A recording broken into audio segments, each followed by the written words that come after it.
0274. Di sini saya akan mempraktekkan mengajar mata pelajaran Akidah Akhlak dengan materi tauhid guna memenuhi tugas mata kuliah materi pembelajaran Akidah Akhlak dengan dosen pengampu Ibu Agus Susanti MPD. Sebelumnya, saya dari Program Studi Pendidikan Agama Islam Fakultas Tarbiyah dan Keguruan dari Universitas Islam Negeri Raden Intan Lampung. Selamat menyaksikan. Assalamualaikum. Oke, ini kelas 10 MIPA 1 ya? Ya. Sebelumnya Ibu buka dulu. Assalamualaikum warahmatullahi wabarakatuh. Waalaikumsalam warahmatullahi wabarakatuh. Oke, untuk ketua kelasnya boleh disiapkan.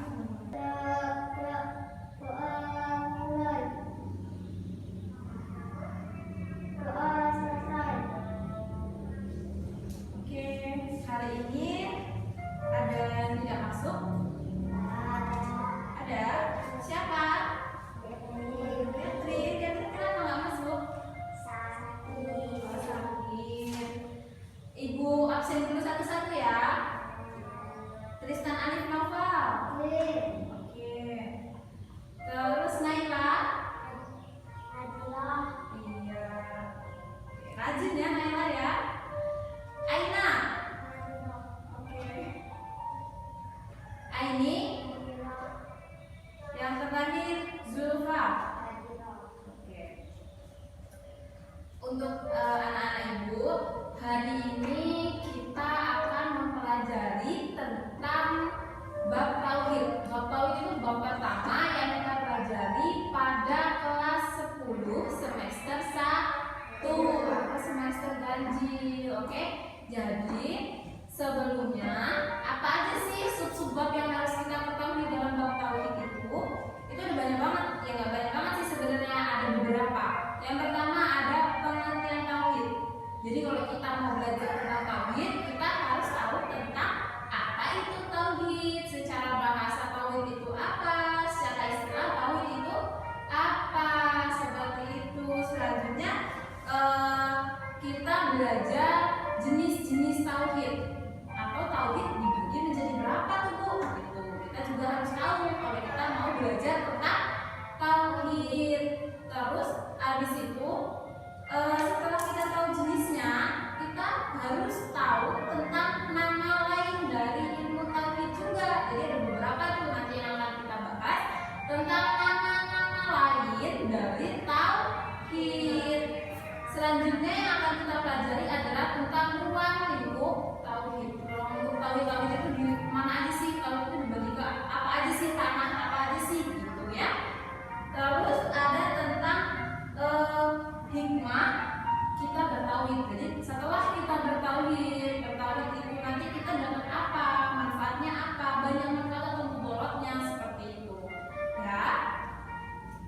Nah, buat anak-anak ibu, sebelum kita masuk nih ke sebab-sebab itu, kita harus tahu tujuan kita belajar tentang tauhid. Nah, tujuan kita mempelajari bab ini, ingat ya, tujuan kita mempelajari bab ini adalah untuk yang pertama kita dengan mempelajari bab ini kita mengesahkan Allah, meyakini bahwa Allah itu satu.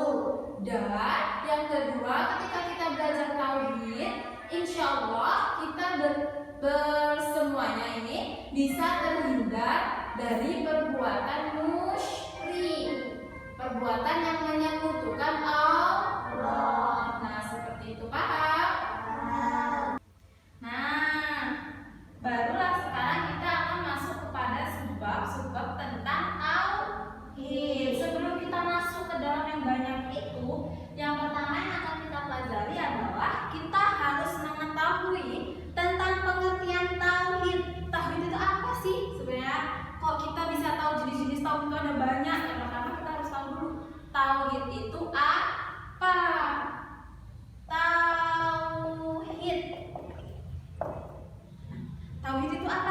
tauhid itu kalau menurut bahasa apa? Kalau menurut istilah apa? Kita bahas satu-satu ya. Kalau menurut bahasa, tauhid itu artinya adalah meyakini keesaan Allah. Jadi kalau menurut bahasa, tauhid itu artinya meyakini keesaan Allah gitu. Terus yang kedua ada menurut istilah. Istilah itu panjang banget itu. Apa sih tauhid ini menurut istilah? Kita tambahin nih, mempercayai atau meyakini bahwa Allah itu berapa? Satu. Iya, Allah itu satu. Atau Allah itu esa. Terus dan tidak menyekutukannya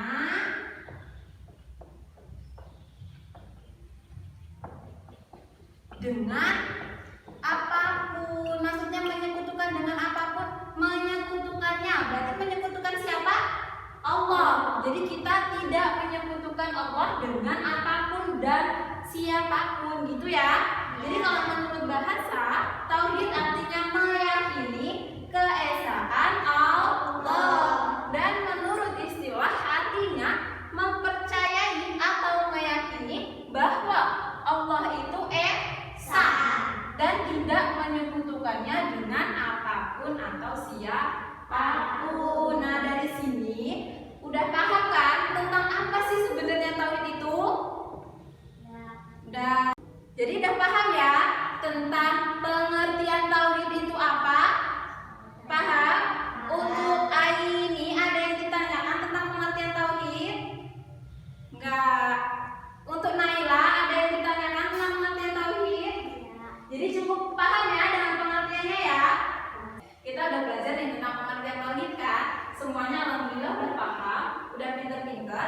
Selanjutnya kita membahas tentang jenis-jenis tauhid. Tauhid itu dibagi menjadi berapa? Kita akan belajar mengenai itu, oke? Oke. Pengertian sudah, sekarang ke jenis. Jenis tauhid. Tauhid itu dibagi menjadi berapa? Tauhid dibagi, ada yang tahu dibagi menjadi berapa? 3. Iya, tauhid dibagi menjadi 3. Apa aja Bu? Ada yang pertama adalah rububiyah. Yang kedua ada ilahiyah. Dan yang terakhir ada al-asma wa sifat. Tuh ya. Jadi kalian harus tahu nih, tauhid dibagi menjadi 3. Ada rububiyah, ada ilahiyah, dan ada al-asma wa sifat. Sebelumnya bertanya kepada kalian deh, ada yang tahu nggak kalau tauhid rububiyah itu tauhid yang seperti apa? Tidak Bu, oke, Ibu jelaskan satu-satu ya. Jadi tauhid rububiyah ini adalah meyakini bahwa Allah Subhanahu wa Ta'ala itu adalah pencipta alam semesta. Itu bahwa Allah itu pencipta alam semesta. Alam semesta itu isinya apa aja sih Bu? Manusia termasuk, lalu ada tumbuhan dan ada hewan dan lain sebagainya. Jadi kita yakin bahwa Allah Subhanahu wa Ta'ala itu yang menciptakan bumi dan seisinya serta langit dan seisinya juga gitu ya. Paham? Nah, selanjutnya ada tauhid ilahiyah. Tauhid ilahiyah itu tauhid yang seperti apa sih? Jadi tauhid ilahiyah itu adalah tauhid atau mengesahkan Allah dengan cara beribadah hanya kepada Allah. Hanya kepada Allah. Jadi kita beribadah itu cuma ke Allah, gak ada yang lain. Kalau yang contoh dari perbuatan yang melenceng dari tauhid ilahiyah itu apa Bu? Itu contohnya ada salah satunya itu ketika ada seseorang atau umat yang menyembah berhala. Padahal Allah nggak suka tuh kalau umatnya menyembah berhala, menyembah sesuatu kecuali Allah nggak suka. Ya, ada yang tahu nggak? Ini tertera dalam surat apa? Nggak ada? Oke, pada tauhid ilahiyah ini contohnya pasti kita semua hafal.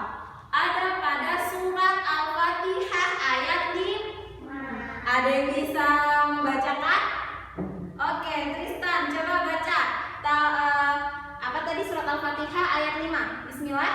Bismillahirrahmanirrahim. Iyyaka na'budu wa iyyaka nasta'in. Pintar. Iyyaka na'budu wa iyyaka nasta'in. Apa artinya iyyaka na'budu wa iyyaka nasta'in? Hanya kepada Engkau-lah kami menyembah dan hanya kepada Engkau-lah kami memohon pertolongan. Jadi cuma sama Allah menyembah dan cuma sama Allah kita mohon pertolongan. Gak boleh tuh ada kayak pohon gede kita mohon mbah tolong mbah gitu, gak boleh ya. Jadi kita kalau doa atau kan di kuburan di sini di makam gak boleh. Jadi kalau kita ke makam itu banyak nih orang-orang ke makam datang duduk dan di situ dia minta doa, kan kebalik. Seharusnya orang yang sudah meninggal meminta kita untuk mendoakannya ya. Jangan kebalik nih kalau besok kalian ada saudara yang meninggal. Jadi kita datang ke makamnya itu kita mendoakan dia supaya husnul khotimah, bukan kita meminta kaya ataupun yang lain sebagainya ya. Jadi kalau meminta sesuatu itu sama yang nyiptain yaitu Allah. Nah itulah tauhid ilahiyah. Terus yang terakhir ada tauhid al-asma wa sifat. Apa sih tauhid al-asma wa sifat ini? Tauhid al-asma wa sifat itu adalah tauhid yang mengesahkan Allah dengan cara meyakini atas nama-nama dan sifat-sifat Allah yang sudah ditetapkan bagi dirinya. Nah, contohnya kalau al-asma wa sifat ini ada pada 99 asmaul husna. Jadi kan dari ditetapkan itu ada Ar-Rahman, Ar-Rahim, salah satunya seperti itu kan. Jadi kalau Ar-Rahman itu maha, Ar-Rahman artinya maha pengasih, sedangkan kalau Ar-Rahim artinya maha penyayang. Gitu. Paham sampai sini? Paham. Nah, tentang pengertian dan jenis ada yang ditanyakan sampai sini? Oke, tidak sedih. Jadi semuanya ini sudah paham ya? Paham. Dan terus seterusnya kita akan mempelajari tentang ruang lingkup tauhid. Ada yang tahu ruang lingkup tauhid itu dibagi menjadi berapa?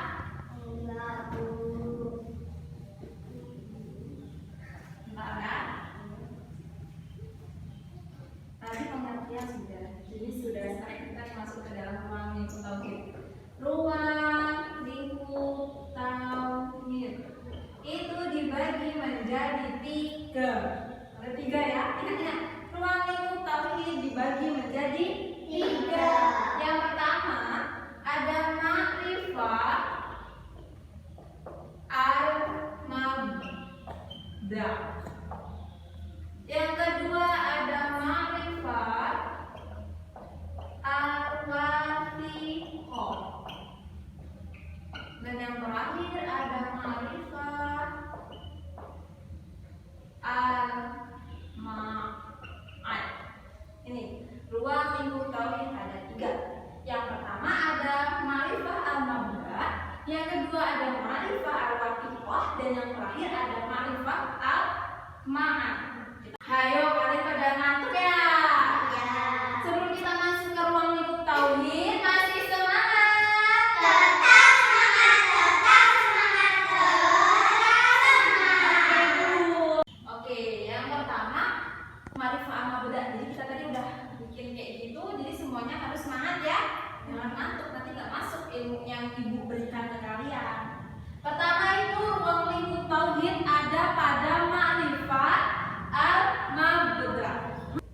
Jadi ma'rifah al-mabda itu artinya adalah meyakini keesaan Allah, meyakini atas ketuhanan Allah itu sebagai pencipta. Hampir sama dengan yang jenis tadi pada tauhid rububiyah ya, pencipta alam semesta. Jadi tidak ada selain Allah yang mampu menciptakan langit dan bumi seisinya. Yang kedua ada ma'rifah al-wathiqah. Itu meyakini keesaan Allah dengan cara meyakini adanya utusan yang diutus oleh Allah gitu. Dan yang terakhir ada ma'rifah al-ma'ad. Itu bahwa kelak ada kehidupan abadi setelah kematian. Pasti pada bingung kan artinya itu kok kayak gitu? Itu sebenarnya maksudnya apa gitu kan? Jadi kalau yang pertama sudah jelas ya, pada ma'rifah al-ma'rifah ini meyakini bahwa Allah itu pencipta alam semesta ya. Jadi cuma Allah yang menciptakan kayak langit, bumi, manusia, tumbuhan, hewan itu yang menciptakan Allah. Dan yang kedua ma'rifah al-wasiqah.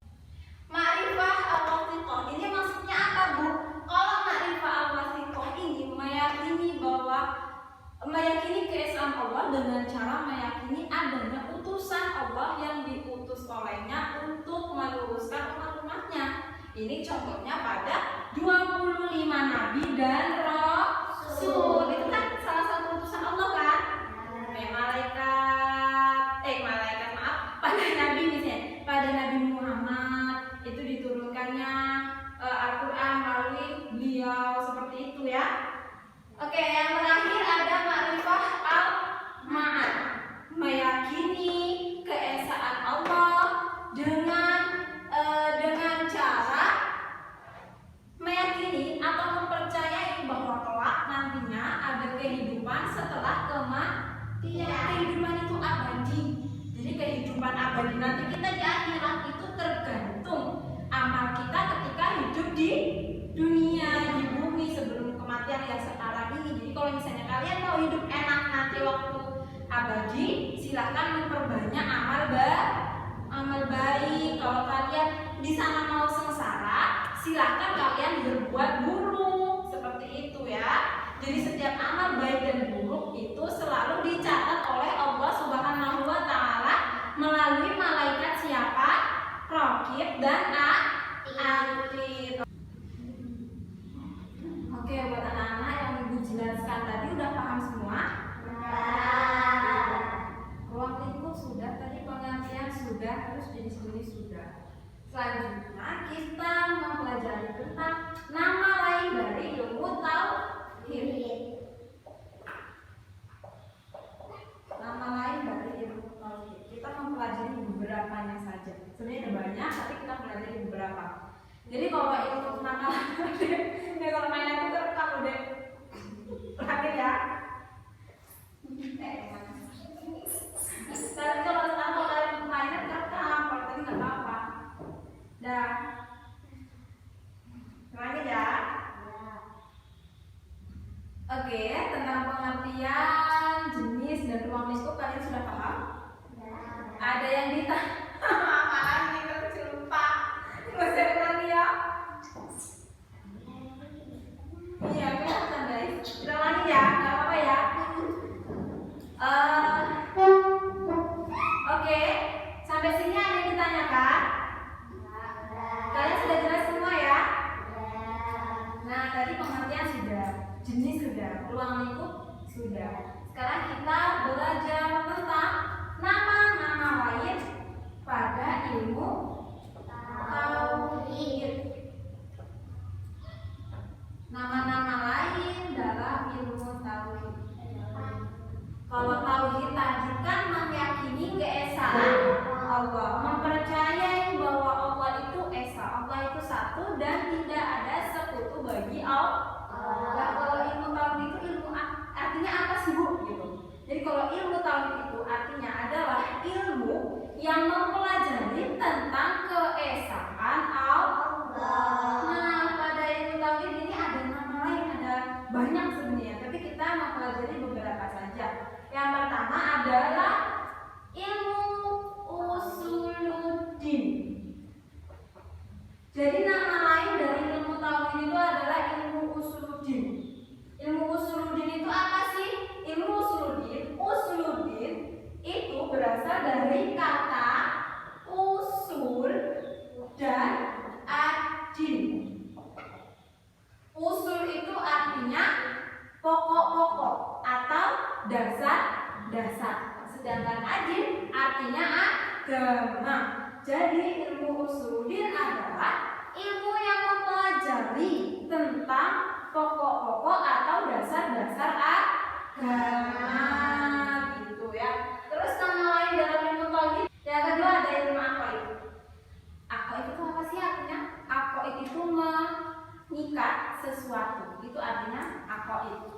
Sedangkan kalau ilmu aqaid pada tauhid itu artinya, apa angkat tangan, ada apa nak?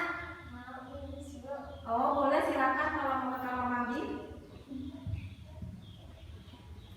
Oke, selanjutnya kita sambungkan nih aqaid pada ilmu tauhid. Yang dimaksud ilmu aqaid pada ranah tauhid ini merupakan ilmu yang membahas tentang sesuatu yang diimani oleh seseorang. Jadi ilmu aqaid itu ilmu yang mempelajari tentang keimanan seseorang gitu. Yang selanjutnya ada ilmu kalam. Ilmu apa yang ketiga? Ilmu kalam. Ilmu kalam. Kalam itu mempunyai pengertian yakni perkataan. Kalau kalamnya sendiri ya, artinya adalah perkataan. Sedangkan ilmu kalam ialah ilmu yang mempelajari tentang zat dan sifat Allah Subhanahu wa Ta'ala. Yang terakhir ada ilmu ilahiyah. Ilmu ilahiyah itu adalah sama dengan ilmu teologi atau ilmu yang mempelajari tentang keesaan Allah atau ilmu yang mempelajari tentang ketuhanan. Jadi nama lain pada ilmu tauhid kalian harus hafal. Yang pertama ada ilmu usuluddin, yang kedua ada ilmu aqaid, yang ketiga ada ilmu kalam, dan yang terakhir ada ilmu ilahiyah. Oke, tadi penjelasan ibu tadi udah paham? Jadi nama lain, nama lain dari ilmu tauhid tadi ada ilmu usuluddin, ilmu aqaid, ilmu kalam, dan yang terakhir ada ilmu ilahiyah.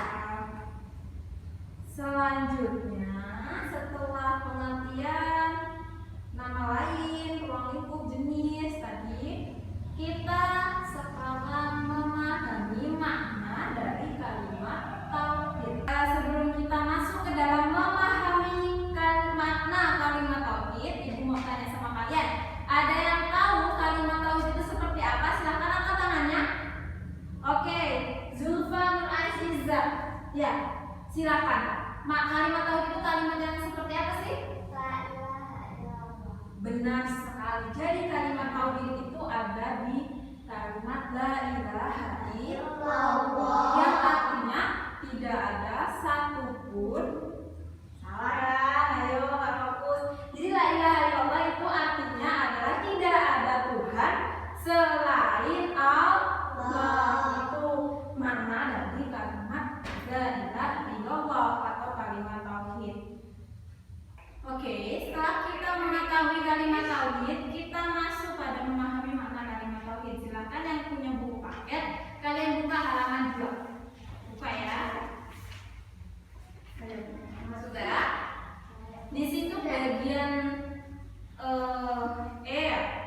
ada tentang memahami makna kalimat tauhid.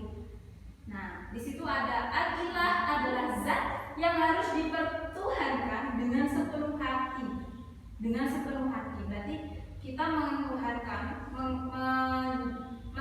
Allah itu dengan sepenuh hati, nggak boleh setengah hati. Misalnya itu kayak mana sih Bu? Dengan sepenuh hati. Jadi kita tuh yakin dalam hati, entah hati besar atau hati kecil, bahwa Allah itu satu, tidak ada sekutu bagi Allah. Dengan sepenuh hati. Jadi jangan setengah-setengah. Setengahnya yakin bahwa Allah itu esa, tapi setengahnya yakin bahwa kita menyembah berhala, bukan menyembah Allah. Itu kan setengah hati ya. Nah, jadi kalau kita ingin mengimani kalimat tauhid ini, mengimani Allah itu dengan sepenuh hati. Selanjutnya, sepenuh hati bahwa Dia penuh cinta. Lainnya jangan ke belakang ya. Perhatikan ibu, jangan ribut sendiri. Oke, yang pertama adalah bahwa Dia penuh cinta. Penuh cinta. Wow, apa sih cinta itu? Mahabbah. Jadi Allah itu penuh cinta. Yang kedua, Allah itu memberikan nikmat setiap kita memperbuat apapun. Allah senantiasa mengampuni, penuh dengan dengan syarat kalian harus bertaubat dengan sungguh-sungguh, menyesali yang kalian berbuat itu salah dan tidak mengulanginya. Insya Allah Allah itu senantiasa mengampuni hambanya. Selanjutnya kemuliaan dan kebesaran. Itu ya. Jadi di situ juga ada la ilaha illallah merupakan ucapan yang sangat benar dan penuh kejujuran. Orang yang mengucapkan kalimat la ilaha illallah tanpa memahami dan mengamalkan isinya, maka kesaksiannya itu akan sia-sia dan tidak memberi manfaat kepadanya. Jadi kita harus mengimani Allah, dengan bertauhid itu dengan sungguh-sungguh dalam hati, lalu menyaksikan dengan kesaksian yang sungguh-sungguh bahwa Allah itu esa. Coba kesaksian sungguh-sungguh. Ini kayaknya ibu pernah dengar nih pada dua kalimat syahadat. Pada syahadat pertama ada asyhadu alla ilaha illallah.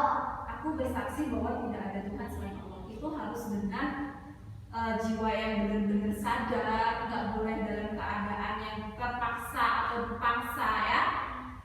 Jadi kita harus menyaksikan keesaan itu sendiri dan meyakini, lalu dengan itu semua kita akan mengetahui manfaat terhadap diri kita. Paham? Paham. Selanjutnya yang terakhir, ketika kita udah tahu ini tauhid apa, jenis-jenis apa, ruang lingkupnya apa aja, kita harus tahu hikmah dan manfaat orang yang bertauhid. Oke, yang pertama, tetap ya, itu tadi kan di buku paket halaman 2 ya. Sekarang silakan buka buku paket halaman 4.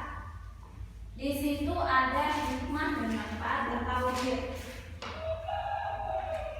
Tauhid yang pertama nih, tauhid yang kuat akan menumbuhkan sikap kesungguhan, pengharapan dan optimisme dalam kehidupan. Jadi kita optimis kalau kita bertauhid, bahwa kita yakin bahwa Allah itu senantiasa membantu kita. Jadi kita bakalan punya sikap optimis, nggak pesimis, nggak ya. Misalnya nih kalian mau ikut lomba daiyah gitu misalnya. Terus kalian tuh kalau kalian yakin bahwa Allah itu ada, bahwa Allah itu senantiasa membantu kalian pasti yakin, insya Allah saya bisa. Walaupun entah itu nanti menang atau kalah, yang penting kalian yakin saya bisa, insya Allah saya memberikan yang terbaik. Itu hikmahnya ketika kita bertauhid ya. Selanjutnya ada orang yang bertauhid, jika suatu saat dikaruniai harta maka ia akan bersyukur. Alhamdulillah. Jadi dia nggak akan mengeluh sekecil atau sebesar apapun itu karunianya gitu ya. Selanjutnya ada dengan bertauhid akan mendidik akal manusia supaya berpandangan luas dan mau mengadakan penelitian tentang alam gitu. Terus ada orang yang bertauhid akan merendahkan diri dan tidak tertipu oleh hawa nafsu yang ada pada dirinya. Jadi dia tidak akan sombong. Oke, dan yang kelima, orang yang menjaga tauhidnya akan menjamin seseorang akan masuk surga. Jadi kalau kita tidak memusyrikan, tidak ada sifat musyrik dalam hati kita, dalam hidup kita, insya Allah kita nantinya akan masuk surga. Asalkan diikuti dengan perbuatan-perbuatan baik lainnya ya. Jadi jangan cuma aku yakin Allah itu esa, tapi kita tidak meyakini itu dengan ibadah-ibadah. Contohnya kayak sedekah, itu bisa mendorong kita untuk masuk surga dengan mudah. Oke, yang terakhir di situ ada contoh perilaku bertauhid. Ada di sini ibu akan menjelaskan 3 ya. Contoh perilaku bertauhid itu, contoh ya. Yang pertama itu dengan kita tidak menyekutukan Allah, tidak musyrik. Jadi kita harus mengesahkan Allah. Tidak boleh meyakini bahwa ketika kita meminta sesuatu kepada sebuah makam ataupun kepada pohon gede, keinginan kita akan terkabul, itu tidak boleh. Karena itu sudah termasuk kepada perbuatan musyrik. Jadi kita harus berpedoman bahwa semua yang ada di langit dan di bumi itu atas kehendak Allah saja. Satu ya. Aina nangkep ya. Selanjutnya contohnya itu dengan berpegang teguh dengan tauhid. Berpegang teguh tentang tauhid. Jadi kalau kita ingin senantiasa bertauhid, Naila jangan ngadep-ngadep ke belakang ya. Ibu sudah menjelaskan ini ya. Kamu harus perhatikan, nanti ada pertanyaan dari kamu Naila. Oke? Jadi contoh yang kedua pada berpegang teguh dengan ilmu tauhid. Jadi mau dimanapun kita, mau dengan siapapun kita, mau dengan bentuk apapun kita harus berpegang teguh kepada tauhid. Allah itu satu, ingat Allah itu satu. Dan contoh yang terakhir adalah selalu membenarkan tauhidnya. Membenarkan. Jadi setelah kita menghindari ini contoh perilaku tauhid, yang pertama kita tidak musyrik, yang kedua kita berpegang teguh dengan tauhid, yang ketiga kita membenarkan. Salah satu contohnya tadi yang sudah Ibu jelaskan, membenarkan dengan hati yang sungguh-sungguh, dengan sepenuh hati. Oke, pinter. Dari sini ada yang ditanyakan tentang yang Ibu jelaskan tentang tauhid hari ini? Cukup. Oke. Benar ya.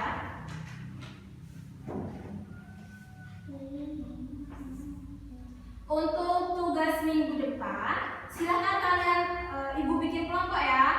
Kelompok pertama terdiri dari Tristan, Catherine sama Aina ya. Catherine tadi kan tidak masuk nih. Jadi tadi kasih tahu yang tidak masuk, ada tugas dari Ibu, kelompokan yang pertama itu tugasnya kalian resum yang Ibu jelaskan tadi apa aja. Kalian resum di kertas double folio. Jadi kalian resum semua di kertas portofolio minggu depan kumpulin ke Ibu ya. Kelompok kedua juga sama, yaitu Naila, Aini dan Zulfa sama meresum apa saja yang sudah Ibu jelaskan tadi ya. Untuk tugas individunya silahkan kalian kerjakan di buku LKPD atau lembar kerja peserta didik pada halaman 5. Ya, halaman 5 ya.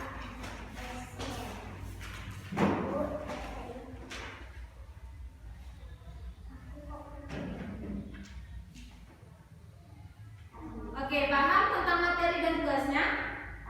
Ada yang ditanyakan? Tidak. Setelah itu Ibu akan menyimpulkan kalau kalian semuanya sudah paham. Jadi kesimpulan pada pertemuan hari ini itu kalian harus senantiasa bertauhid. Supaya apa? Supaya kalian tidak terjerumus kepada sifat musyrik. Perbuatan musyrik itu masya Allah gak ada obatnya. Itu emang harus dari hati kalian sendiri. Kalian harus beriman kepada Allah. Allah itu esa, gitu ya. Selanjutnya tadi ada jenis-jenis. Semoga kalian paham dengan materi yang Ibu berikan hari ini. Cukup kan? Tidak ada yang ditanyakan lagi? Untuk Naila, besok lagi jangan kamu ribut di pelajaran Ibu ya. Awas aja kamu ribut ya. Ibu bakal kasih sanksi buat siapapun nanti yang ribut. Dan lupa jangan ganggu temennya ya. Kita belajar bareng-bareng supaya kita bisa memahami yang Ibu berikan materinya hari ini. Jadi teman-temannya juga gak terganggu ya. Untuk Aini, besok kepalanya diangkat ya. Jangan ngantuk-ngantuk, oke? Besok Ibu bakal kasih permainan deh buat kalian biar kalian gak ngantuk. Nah, untuk buku paket dan LKPD-nya silahkan ditutup.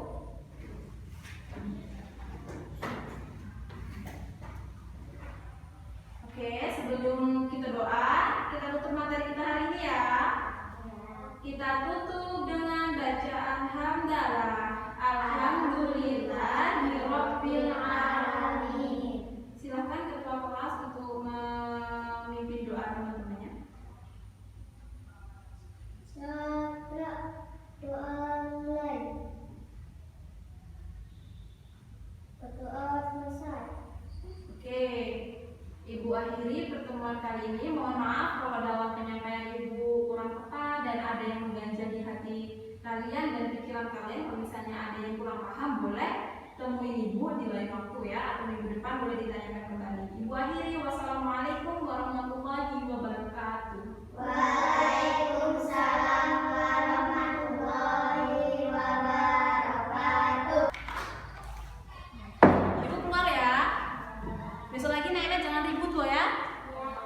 Nah, itu tadi adalah contoh ketika kita mengajar mata pelajaran akidah akhlak dengan materi tauhid. Semoga dengan video ini tadi bisa menambah wawasan kita semua dan senantiasa mengingatkan kita untuk selalu bertauhid kepada Allah Subhanahu wa taala serta menjauhkan kita dari perbuatan yang sangat dibenci oleh Allah Subhanahu wa taala, yaitu perbuatan musyrik.